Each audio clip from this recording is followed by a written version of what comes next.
Hey everybody, and welcome back to round 2 Pac-12 coverage of the 2012 Coachman Classic in Clearwater, Florida, presented by Hams with Cams Production. This is Cameron Harbachuk, the tournament director of the event, and I'm joined again by Discraft sponsored pro, Mr. Grant Britton. Yeah, how's it going, guys? Glad to be joining with you guys on the Pac-12 for round 2. These guys are finishing up a long day of golf, and we saw a rough start in that front 12, and I'm sure these guys are in the back of their heads thinking of that second and third card coming up. Everybody wants to maintain that lead card spot for the final round tomorrow. So we're gonna see some birdies strung together in this Pac-12. And we got Charlie Goodpasture, Dustin Riles, Anthony Hoff, Daniel Rindow, and Trey Glime joining us. So we're gonna have some quick highlights of the front 12.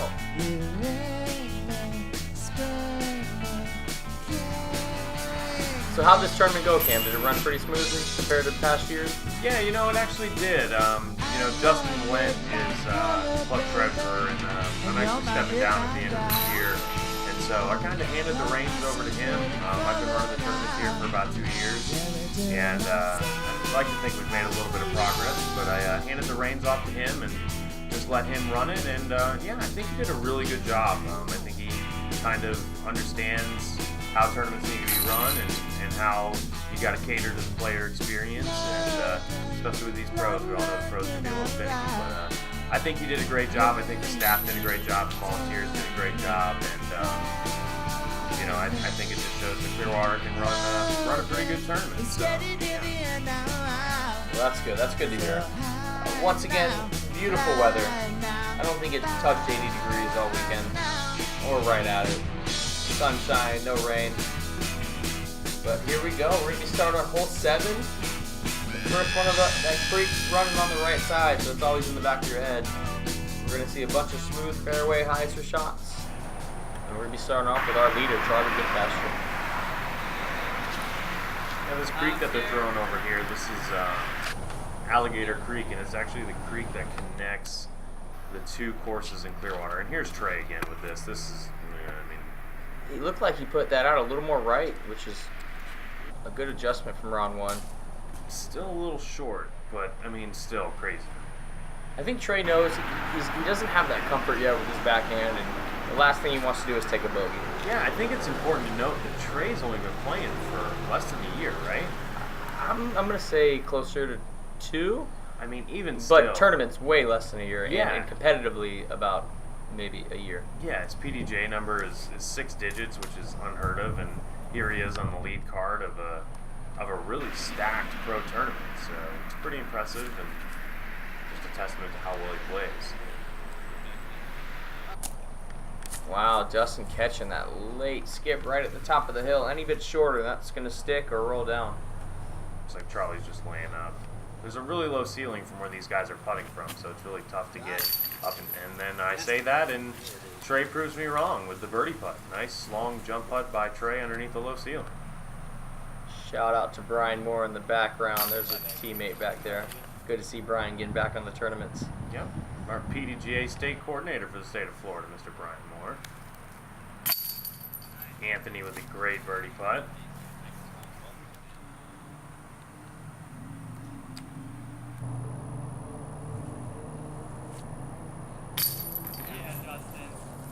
Money from Dustin, long of the basket, and still goes in. Looks like that's his Metal Flake C-Line FD3 that he threw there. And he's still walking to the basket. And doesn't want to work his... Yeah. Dustin likes to have a good time on the course. Here we go, hole 8, the dog leg left. Let's see some birdies this round. I don't know if you caught that quick screenshot of that palm tree hanging right in the middle of the fairway. That's the one tree you want to get right around or in front and get a nice skip through the fairway. Just like that. That is a gorgeous shot. That is probably about as good as you can absolutely throw that. He's going to still be about 25 feet short, but that's about as good as you can throw this hole. Pretty sure that's his Star Boss, which is a great skip disc. Another Another good shot by Daniel. Yeah, Daniel getting skinny. You don't really see that inside route going inside that V tree. Oh, here's the wind picking up. We had a cold front that's moving in Saturday afternoon into Sunday morning, so these guys were all prepared to disc up a little bit in stability this afternoon as the winds picked up. They got close to about 30 miles an hour here by the end of this round. So as we continue these holes down the creek, you'll get a good glimpse of how these guys handle the wind. Dustin pumping out his destroyer. That's looking a little bit deep, and it's going to be caught up in that bunch of palm trees. Not too hard to get out from there. They've been trimmed up over the years, so he should be able to get his 3.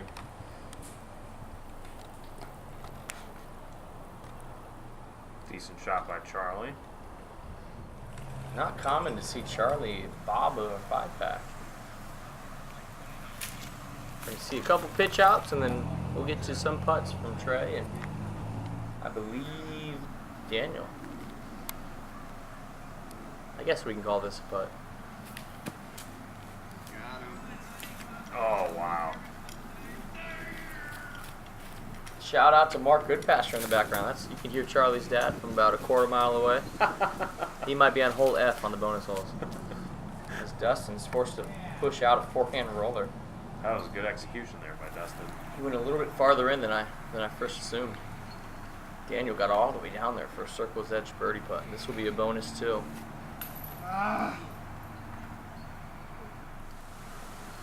You know, the one thing I am noticing, Daniel's putting a lot more hyzer than he usually does on his putts. Yeah, you know, I was just getting ready.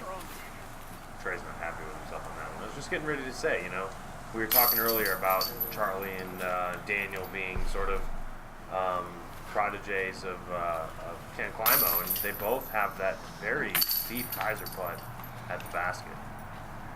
Lots of angle. But the one thing you want to maintain when you putt with hyzers, you want to get good penetration. You can't throw it up in the air and expect it to continue to push straight, or it's going to always tail off to the left. I thought Charlie hit the basket. Did he hit the roll away? He had to make a 20-footer. Yeah, he rolled back a little bit. It's still well within Charlie's range. Yep. On hole 9. Let's see if these guys can put it over the water a little bit more than the first round, or just go straight at it. Nice line. Yeah, that'll be reasonably acceptable. I'd expect Daniel to be thrown over the water. That's Daniel's star rock. Drop down. Drop. Oh, wow. That was a great run of that. Well, that had good groundwork. Not too big of a skip. Sometimes you will get some flares off to the left if you come in a little bit early. Another mid-range shot. Another great shot. Looks like Dustin's going FD3 here. That's the gap you want to hit if you're going to throw that. Oh, wow. That was not as close as it looked, but still a great shot.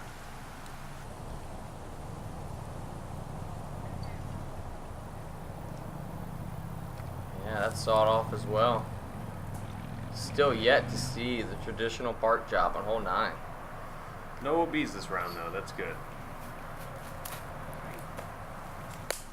It's very rare to see Anthony miss as many step putts as he has. Oh, wow.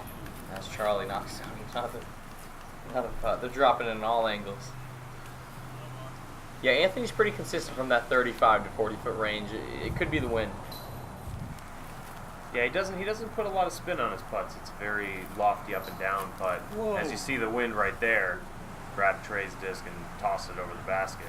Trey's going to have a circle's edge putt coming back for par.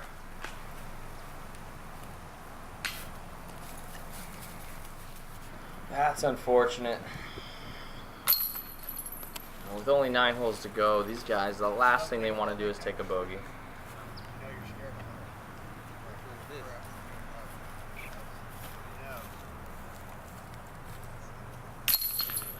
There's a good 2 from Daniel. Taking up a stroke on the card. Except for Charlie. Except for Charlie, of course. The one that he probably wants to be taking a stroke from. Charlie is extended to a 7-stroke lead. That is incredible. That's just consistency right there. And we got 2 at 14, 1 at 13, and I'm sure some second and third card players. As of now, I wouldn't doubt that somebody has jumped into that top 5 spot. You got to remember, Alexi Bubis is hanging back there. Yep, got Alexi and Josh, who we saw in the first round coverage of this, and those guys are definitely capable of putting up some really hot double-digit rounds. Charlie he can't get the height control down right now. That's usually one of his strengths.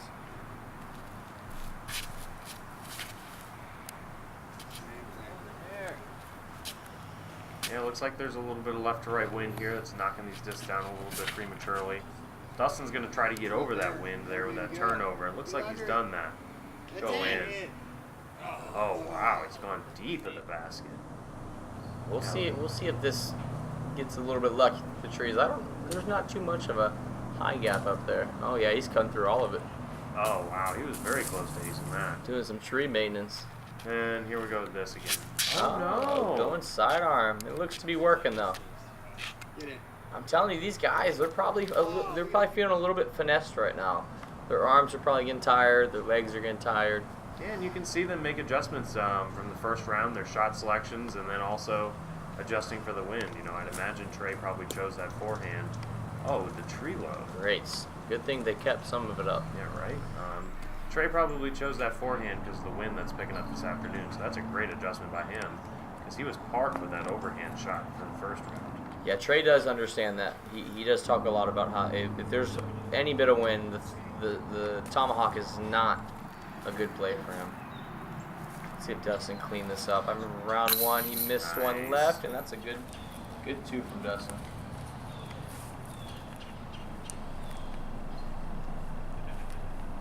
Yeah, damn son. Nice. Money. Yeah, Daniel's adjusted well. I think he's been fairly perfect since those early misses inside the circle.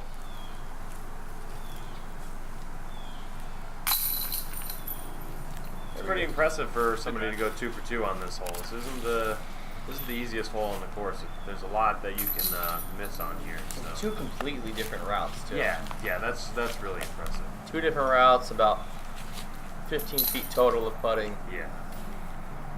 We'll see if he goes backhand turnover round 3.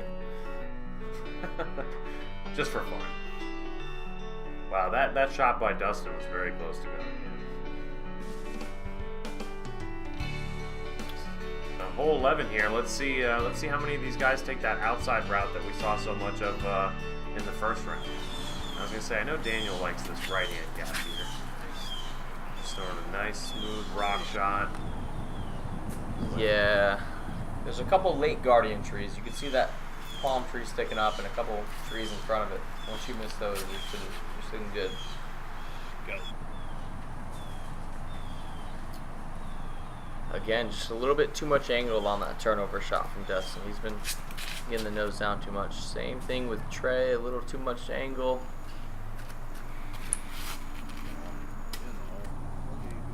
We're calling for it to go in. Wow, deep.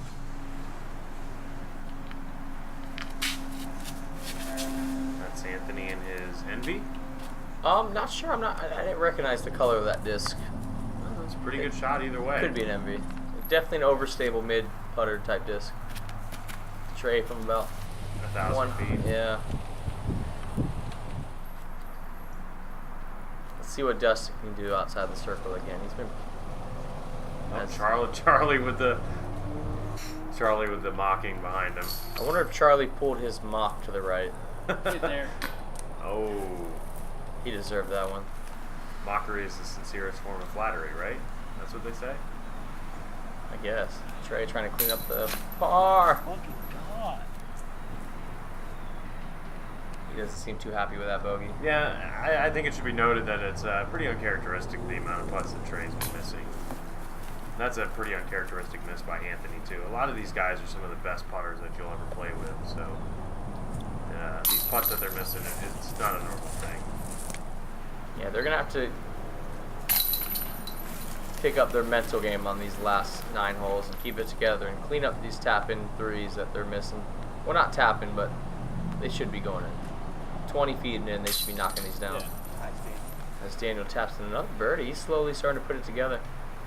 Second place is wide open right now.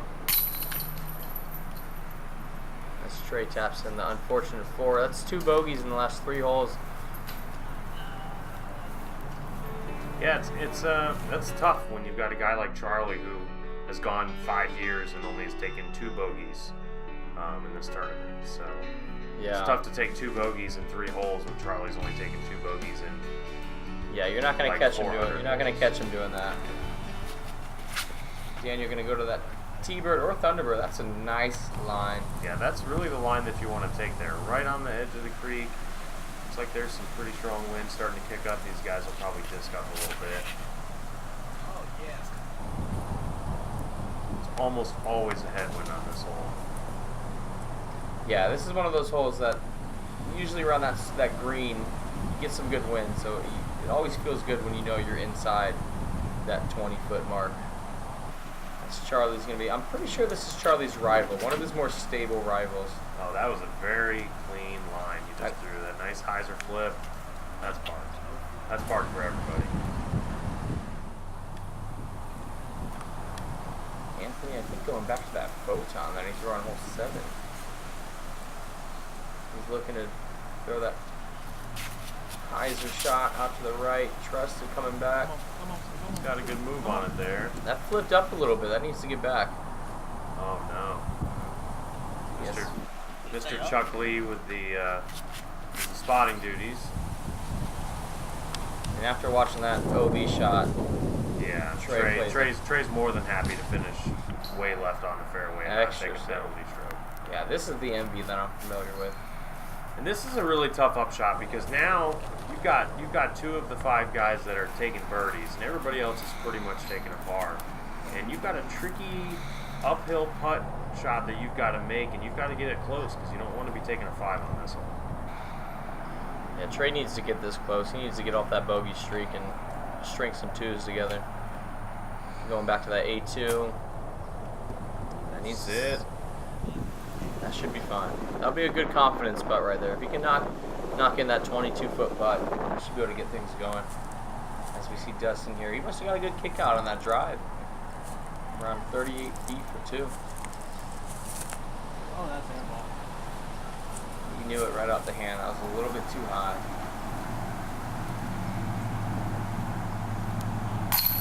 Good putt by Trey. He needed that one. We have Charlie for the 2. Continues to widen that gap from the rest of the field.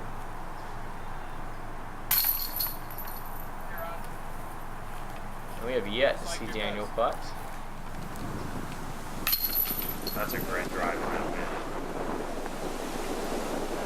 You can hear it. Yep, there's that 30-mile-an-hour window we were talking about. There is nothing comfortable about a 10-footer in that kind of wind. Absolutely not.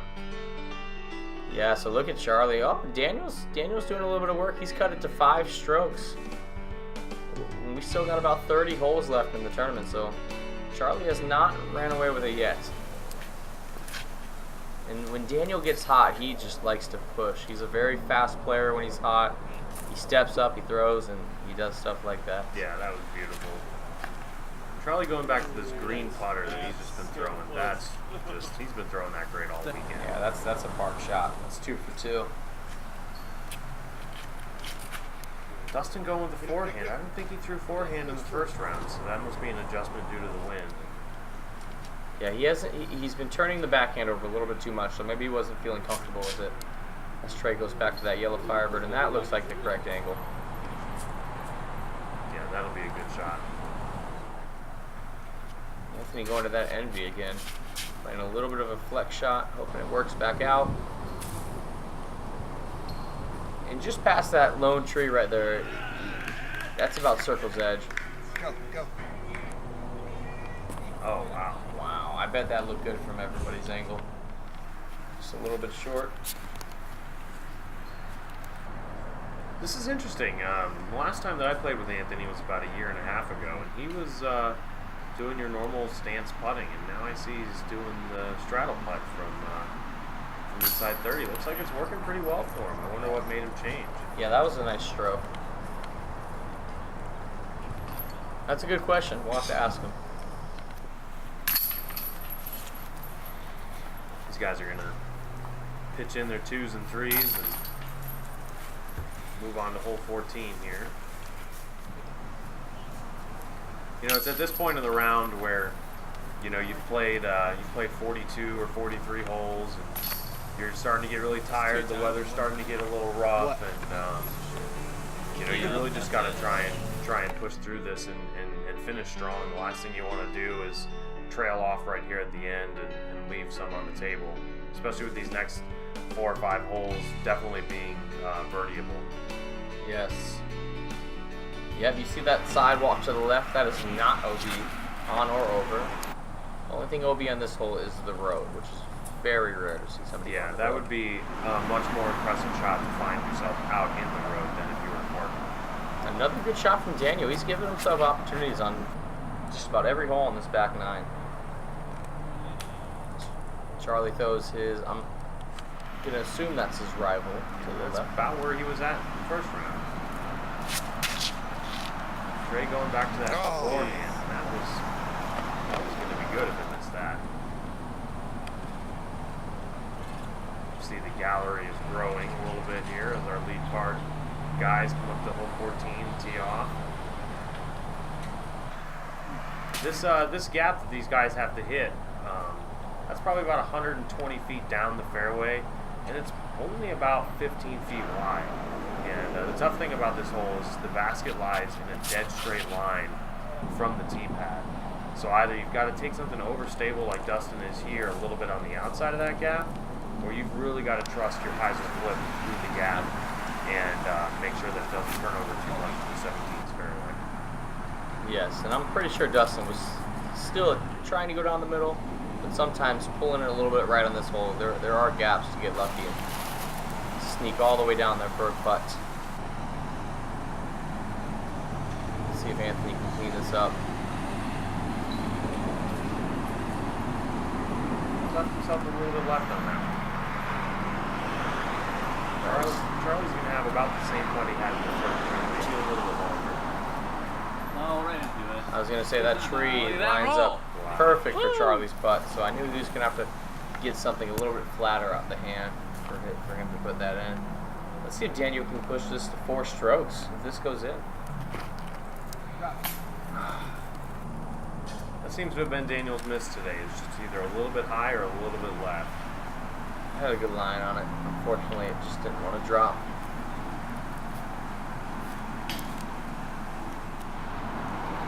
Dustin just leaving the hand a little bit too low in the follow through. Anthony needs to clean this par up, and he does. Just over the rim.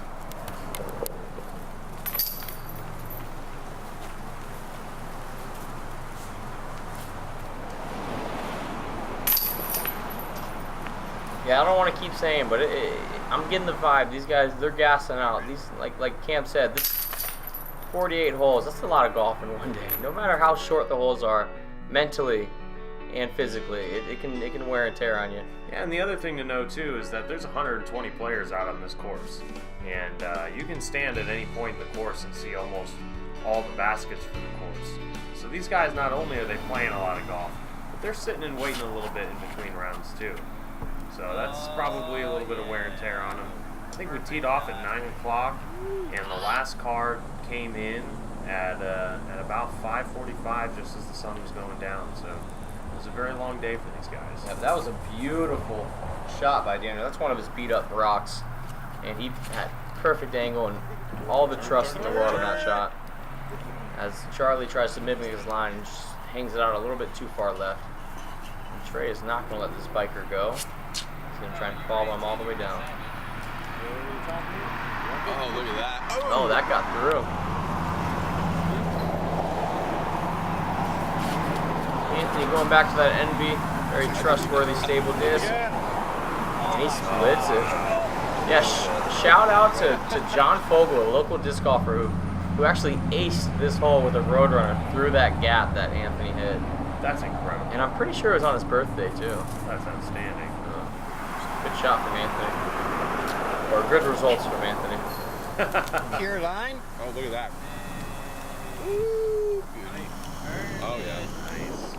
Nice. Not a great kick. He's still gonna have a putt.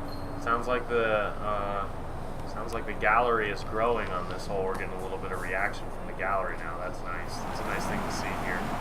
The locals coming out and supporting these guys on this final round. You know, Charlie has really cooled down on these back couple holes, but luckily he's staying bogey free, and he's maintaining a pretty decent lead. And there it is. Now it is officially cut to 4 strokes. Daniel's starting to feel it. That's dangerous. Trey's going to use every ounce of his 6'3" body here. Oh Oh my god. Yeah, Trey not happy. You don't want to miss these inside 20-foot putts, even if there's stuff in the way. Trey's a pretty long guy. What would you say, about 6'3"? Yeah, at least. You know, he should be making those. As Charlie taps his far end. Anthony, nice birdie.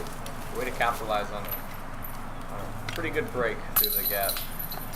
Trey showing a little bit of that frustration. It's been a long round for him.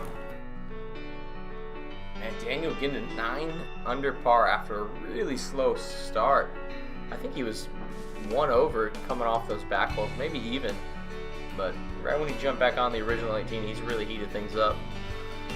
Yeah, it'll be interesting to see what these guys do on hole 16 with this wind kicking left to right across the fairway. It's going to make that Anheuser shot a little bit more difficult, I think. It's tough being the wind dummy going first.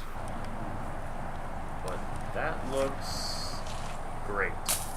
Oh, amazing. Just when we talk about how hard something's going to be, these guys show us how easy it really is. And it's awesome to see Daniel show what kind of player he really is. Yeah. Because us locals, we know what he can bring. Right. And he is bringing it. That should be fine. If they hit that palm tree, that's in between both locations. He should be inside 20 feet of the basket. As Dustin throws another nice looking turnover. Maybe held it out a little bit too much. Yeah, that's going to leave him with about 40 feet. Another thing is these players are looking directly at the sun. Yeah. So they might not even be seeing the flight of their disc. Charlie's gone a little bit long and left. He's going to have about 25 feet and a little bit obstructed putt on that one. That looks a little right. Yeah, that looked tight. Right there by 17's tee pad.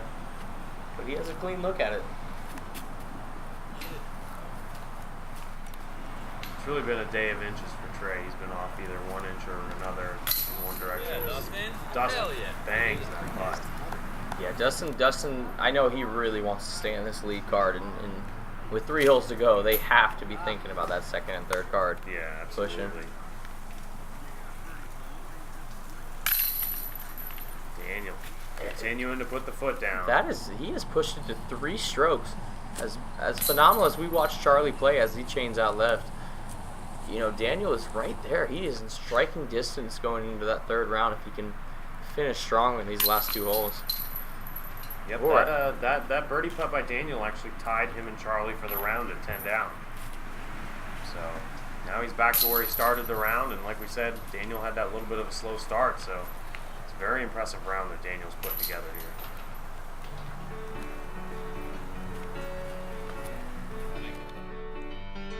Yeah, 3 strokes. Look at that. Daniel Rendow jumping to 20 under par.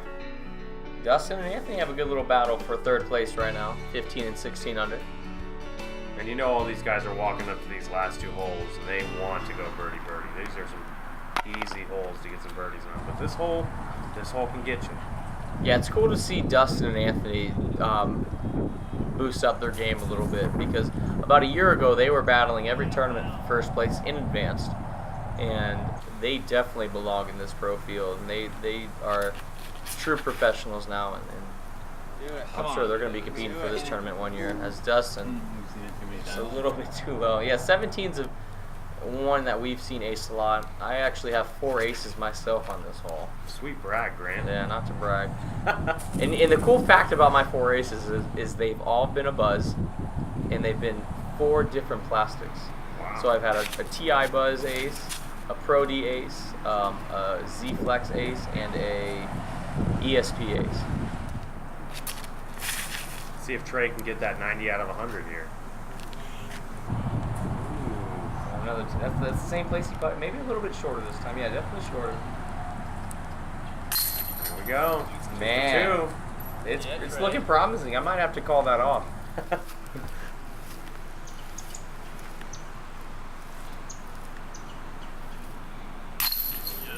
Good putt by Daniel.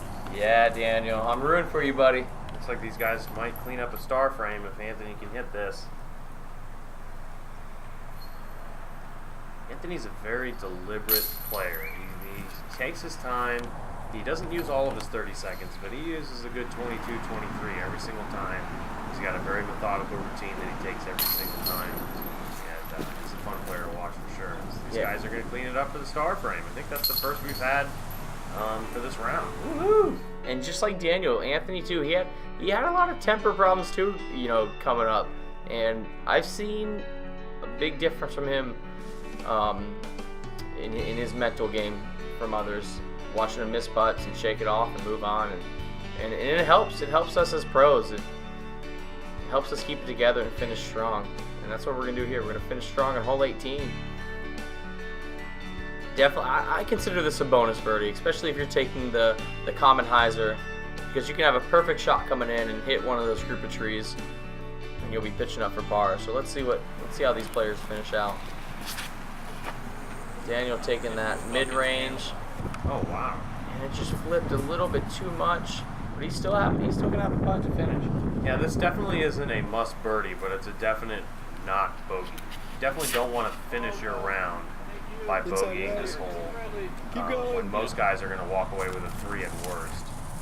Dustin's actually going to be long in the green for hole 13. Good thing he hyzered out early, because that would have gone OB in the parking lot if he hit the line he wanted to hit.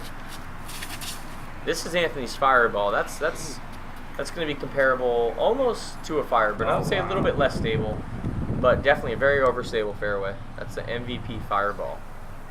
Charlie likes to take his ghost to the outside. Let's see. Oh, Catches a tree. that's what I'm talking about. It had a good line on it, but there's a lot of trees out there to the right side.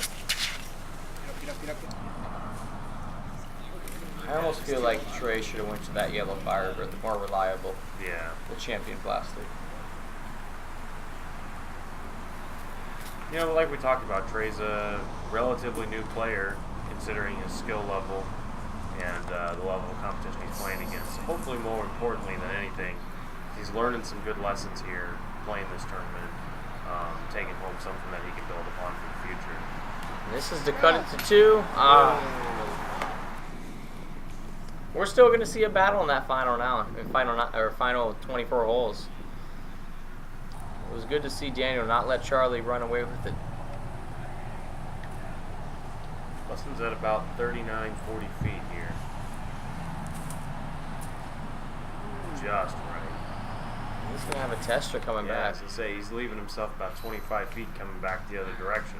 And all us players want is just get that final putt in there. Yeah. As Anthony knocks down a great birdie too, to I believe tie things up with Dustin, Yeah. or put him up 2. I forgot. I don't remember who was above 1. I think Dustin had Anthony by a stroke coming into this. Okay, so then Dustin's gonna need this just to keep it tying. Oh no. I think that might be the third, fourth, 3-putt that we've seen from Dustin. And now Dustin has to finish this round thinking, did that just take me off lead card? Hopefully we get to keep Dustin on there, because we know what he can bring. As Charlie taps in his 3. Yeah, that's a tough thing to do on your last hole before you go home for the night. Trey looks happy to be done with this round. Yeah.